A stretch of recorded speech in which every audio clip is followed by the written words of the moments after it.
রাসূল সাল্লাল্লাহু আলাইহি সাল্লামের আসার কারণে তাওহীদের বাণী যেমনি ভাবে সমাজে প্রতিষ্ঠিত হয়েছিল, অপরদিকে শিরিক আর কুফর এগুলো কিন্তু সমাজ থেকে এগুলো মূলোৎপাটন হয়ে গিয়েছিল।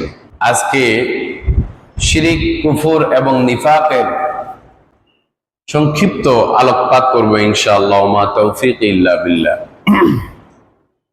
প্রিয় ভাইয়েরা আমার, আমরা জানি ঈমান হচ্ছে সবচাইতে মহামূল্যবান একটা জিনিস। ঈমান সবচাইতে দামি জিনিস। যার ঈমান নেই সে তো জান্নাত যেতে পারবে না।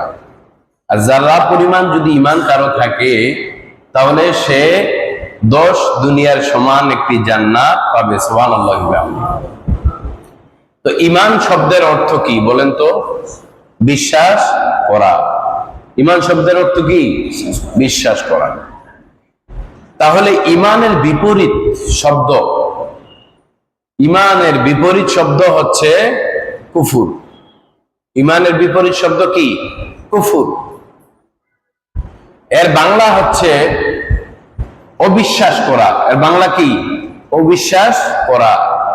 তাহলে ঈমান শব্দের অর্থ হলো বিশ্বাস করা, আর এর বিপরীত হচ্ছে অবিশ্বাস করা।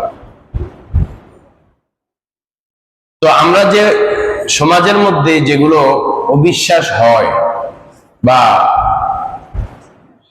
ঈমানের বিপরীত যে কাজগুলা হয়, এর রাস্তা হলো তিনটা বিষয় দিয়ে বা তিনটা রাস্তা দিয়ে এই অবিশ্বাস্য কাজগুলো হয়।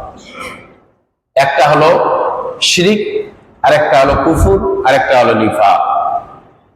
নিফাক, কুফর আর শিরক, এই তিনটার মাধ্যমে আমরা অবিশ্বাসী হয়ে যাই।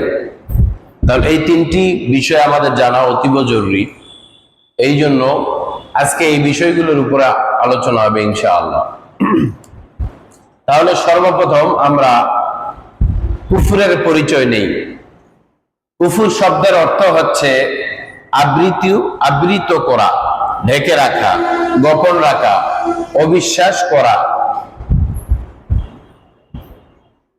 তাহলে আল্লাহ তাআলার বিধান অথবা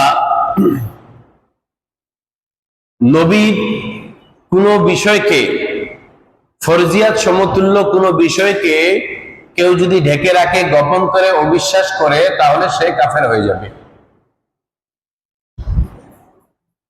শিরকের সংক্ষিপ্ত পরিচয় হলো অংশীদার করা, সমকক্ষ বানানো। আল্লাহ তাআলার সঙ্গে কাউকে যদি সমকক্ষ বানাই বা আল্লাহ তাআলার সাথে কাউকে যদি অংশীদার হিসাবে কেউ বানায়, তাহলে সে শিরক করলো। সেটা আল্লাহ তাআলার ক্ষমতার দিক থেকে হোক, আল্লাহ তাআলার অন্যান্য দিক থেকে হোক, সিফাতের বিষয়গুলো হতে পারে। ওই দিক থেকে যদি কোনো মানুষকে আমরা আল্লাহর সাথে সামঞ্জস্য করে দেই, আল্লাহর সাথে সমকক্ষ করে দেই, তাহলে সে শিরকে পরিণত হয়ে যায়। নিফাক হচ্ছে এমন একটা বিষয়, সে মুমিন, ইমানদার, বাট সে কুফরি করলো। ইমানদার হওয়ার পরও ইমান থাকা অবস্থায় যে ব্যক্তি কুফরি করলো, সে নিফাক করলো। মুনাফিকের খাতায় তার নাম চলে যাবে। অথবা ইমান থাকা অবস্থায় একই সঙ্গে সে হক এবং বাতিল দুটোকেই মানে, হক এবং বাতিল দুটোকে কি করে? মানে এবং সাপোর্ট করে। তাহলে সে মুনাফিক হবে। সে কি হবে? মুনাফিক হবে।